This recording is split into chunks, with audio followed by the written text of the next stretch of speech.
Good morning, everyone, and welcome to the show. John Henry Soto here with you as always. It is April 17th, 2026, 7 a.m. here in Nashville, Tennessee. Thank you so much if you're watching live here this morning, and if you're watching in the evening show, hello and good evening. Hope you've had a wonderful day. This is a live morning space for artists, filmmakers, musicians, and creators who are navigating the real world of making art. On this show, we talk about positivity, but not that fluffy kind. We talk about what actually stops artists from moving forward, the struggles we all face, and how to move through them with clarity and purpose. We'll also highlight good things happening in the industry, share ideas, suggestions, and practical advice, and most importantly, we'll have honest conversations here. This is a live show, so if you're here, feel free to ask questions, join in. This is a place to reset, get grounded, and start the day moving forward as an artist. And welcome in, everyone. I hope you're all doing well out there. It is a beautiful day here. It is Friday. The weekend is upon us, and hope you're all getting ready to do something special this weekend with your friends and your families. It is going to be a nice weekend here in Nashville. Hope it's going to be nice where you are. We're going to be diving into something this morning that I've spoken about on my show quite extensively, actually, maybe a little bit too much, but I'm going to take a little different approach on this today. I'm going to come from a different angle with the whole Tilly Norwood act I got AI actress. I'm going to if you don't know who Tilly Norwood is, she's basically an AI generated actress that was signed by some company. And she's been doing music videos and a few other things, and she's basically they're considering her like an actress, the first AI actress. She's not a real person. She's digital. She's a ones and zeros actress, which is all, very interesting and fascinating. But we're going to talk a little bit about, because it seems to have created this enormous fear of the industry, in the industry of actors. Some actors just saying like, well, it's over now. I mean, why would they need us for? And I think it's sad when I hear those kinds of comments, because I have to let people know and remind them. I said, listen, this Tilly Norwood can't say a word unless it's prompted to say the words. It's by a human.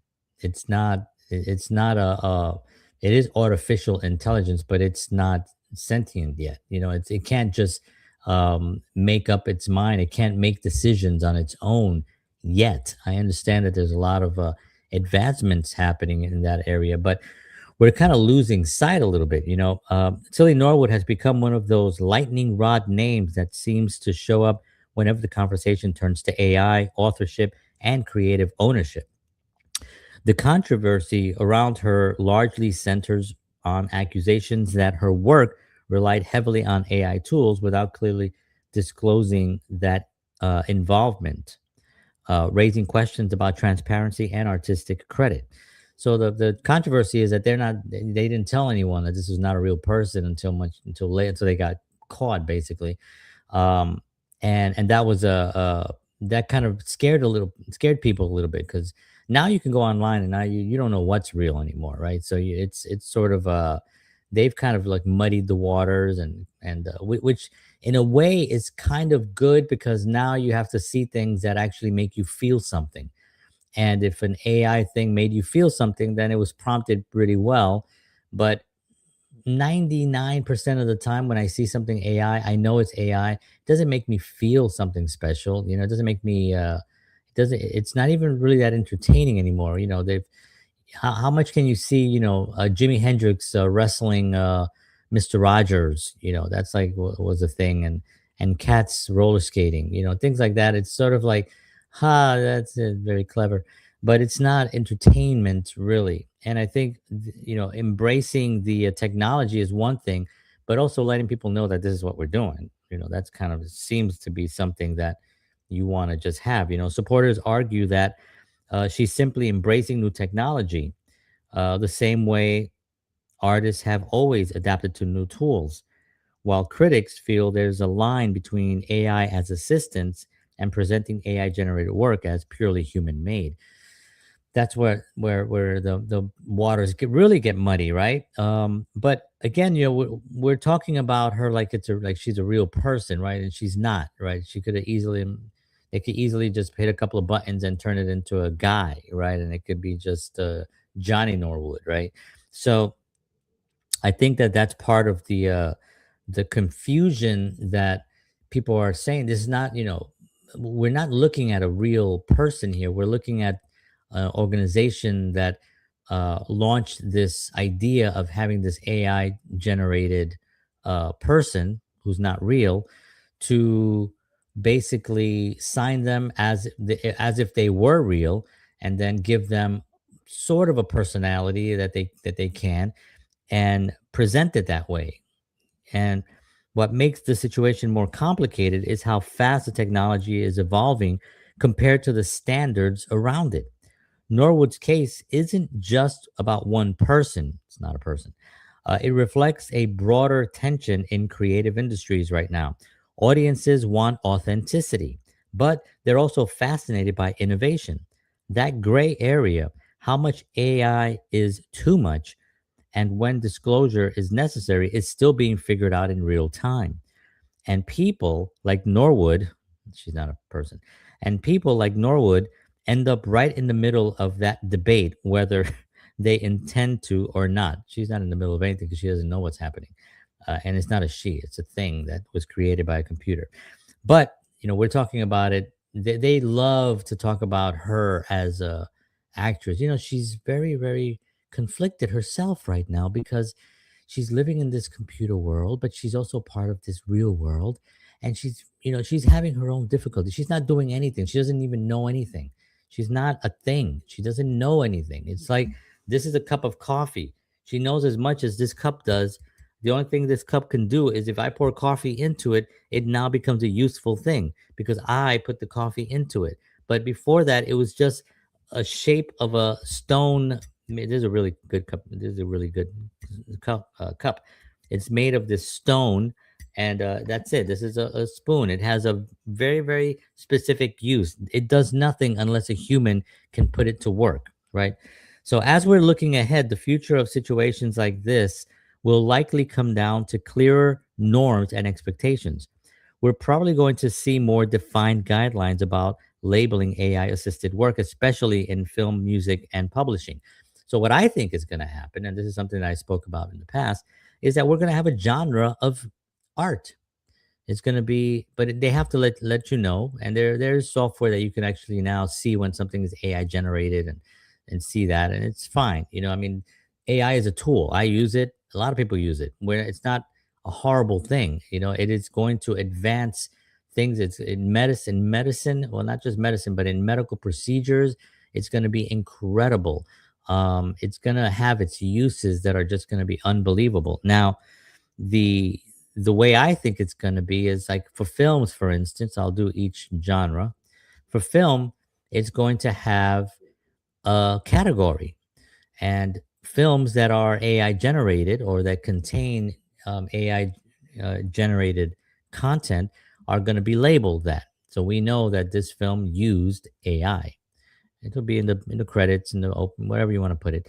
Then there's going to be fully AI generated films, whether they're animated or real life. The real life stuff is still very raw and not really the nuances. AI can't really figure out nuances because it's not a human.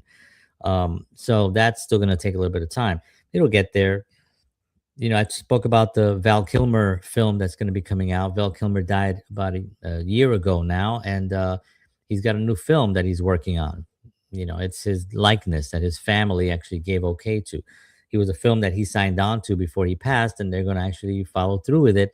So that's going to be a very interesting test of see how that comes out. That's probably the first one that we're going to see of a famous person that's no longer with us in a film. So that's going to be interesting to see. Not the little clips that we see of Jimi Hendrix and Mr. Rogers, people that are no longer with us but are still. I'm not talking about those. I'm talking about a real film that has to have an arc and has to move people. That's going to be the first time that we're going to see something like that. So that's going to be interesting. But those are going to be in let's say a festival, for instance, we're going to have AI festivals, the AI festival, and it's going to be everything in it is 100% AI. No humans were used except for the prompting, right? That's going to be a festival. Then we're going to have short films that are going to be AI. They're going to be feature films that are going to be AI. There's going to be TV shows that are going to be AI, fully AI. It's all going to happen in that way. And I think that's going to have its own genre where we look at any kind of music, like when we see films that are anime films and we see Marvel films and we see, rom-coms and we see horror films. These are genres. We're going to have an AI category. And then within that AI category, there's going to be AI horror, AI comedy, AI, and it'll have its own thing. This is just my speculation. I don't know if this is what's going to happen, but that's what I think is going to happen.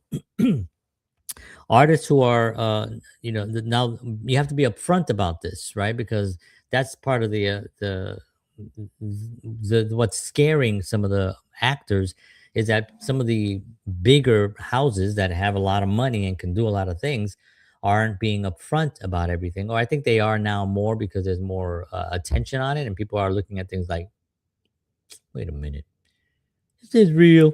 This is AI. I mean, if you're looking at a project at anything and you're wondering if it's AI, that's a bad sign for the project because they pulled you off the story. That's number one.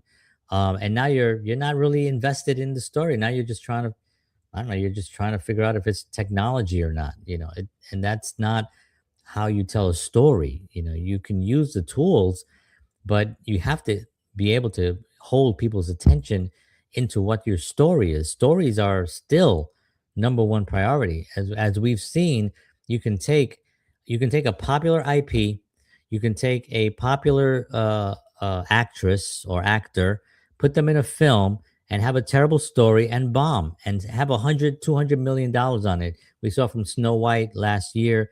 Snow White tanked. Why did it tank? Well, they changed the original story that was from the 30s that's been very successful since then. So let's just change it up like idiots. They changed the story. They took out the actual what was interesting about it and what made it, romantic. They took that out.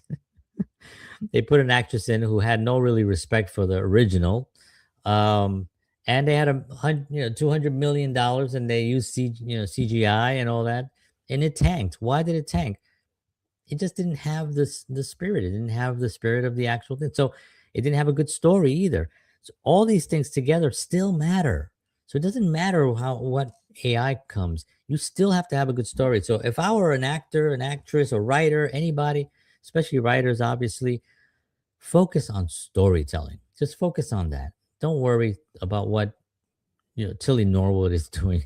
She's in on the promo piece that I have here, I put her in a little box here because in a phone because she's that is where she is. What I mean, she can't walk on a stage, not yet anyway. I'm sure that they have some well, like the holodeck on Star Trek, so I'm sure they'll have some of those forgot what they're called now, but I'm sure they'll have those eventually, and they'll have other things that look interesting. Technology is amazing and it's awesome, and I love it, and it's moved civilization forward. It's when we lose our humanity, and people that just want to make a fast buck, and they're out there. Trust me, they want to do is just use AI to make a lot of money and then get out. They don't care about the art. They don't care about you. They don't care about me. They don't care about artists. They don't care about anything. They just care about making a buck, and they're out there in droves. And artists who are upfront about their process may actually gain trust, while those who blur the lines could face more scrutiny. And those that blur the line don't care. They just, again, they want to get out there and make a buck. Some of them just want to be famous too. The industry itself will need to adapt, not just creatively, but ethically, as audiences become more aware of how content is made. Audiences are really smart, and they've always been smart. And now, because of they know technology, they have their own tools on their phones where they can make themselves look like anything they want. They can have instant makeup, instant muscles, instant hair, instant hats and clothing, all through AI generated tools that everyone has access to now.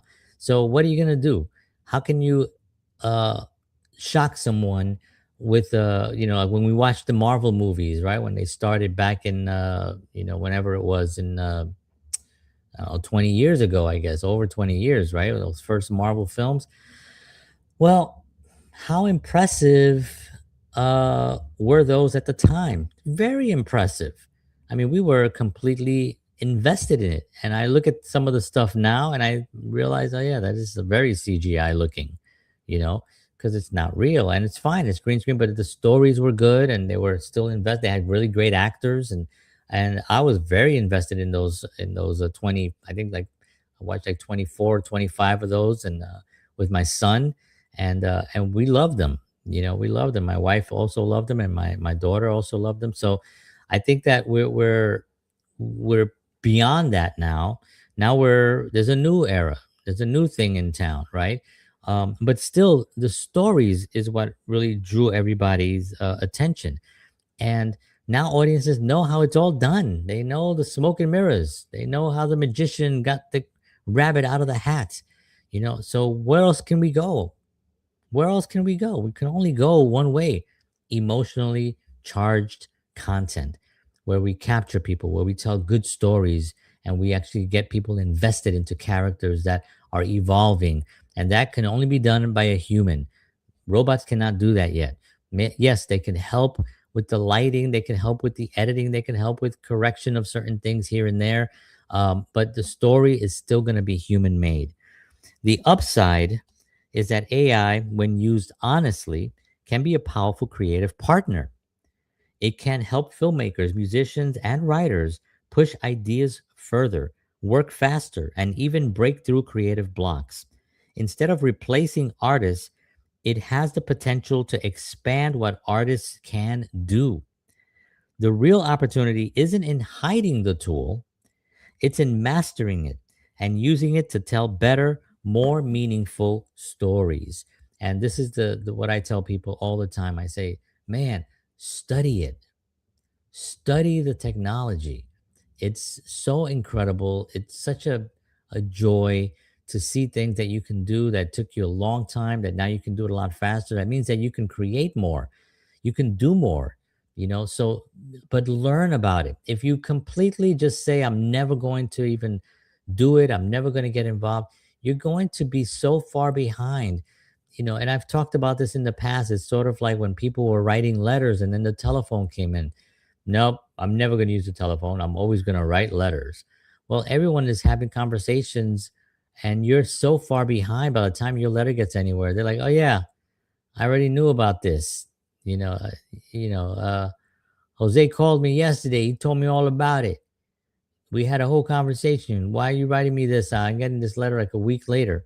It's sort of also like if you're in advertising, if you have a business and the printing press showed up and you decided, no, I'm not going to use the printing press to put ads in newspapers. I'm just going to rely on my amazing product, and I'm just going to just rely on people, word of mouth. That's it.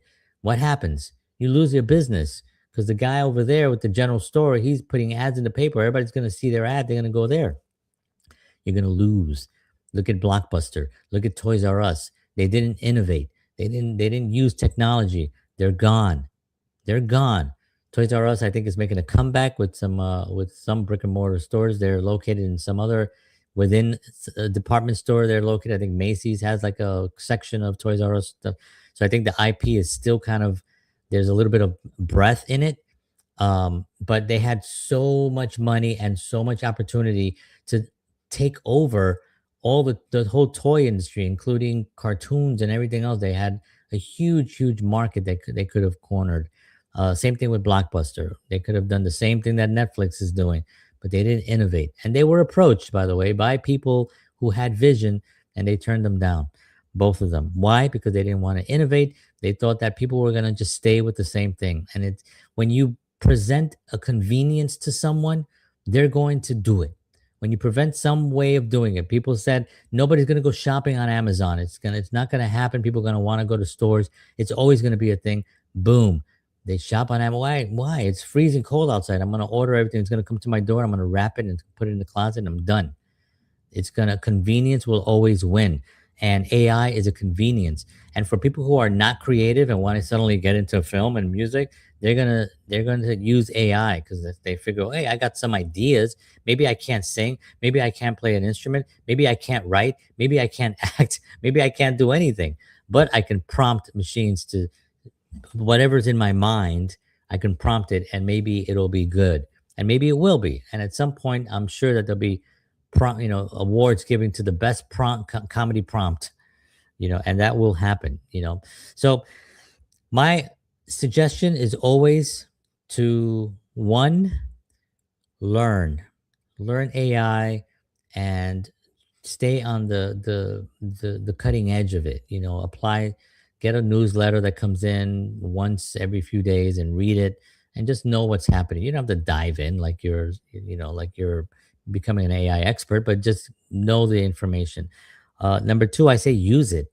Get on there and start using it. Start using it for simple things. Start using it for writing. Start using it to give you ideas. Start using it for videos. Make some funny videos. Start using it. And number three, really start embracing change, because change is a coming always. And don't fear change. If you do those things, you will be on the cutting edge of the technology. And if you're in music and in art, it's very different in film and in music. Unfortunately, music is being kicked, their butts are being kicked by AI right now.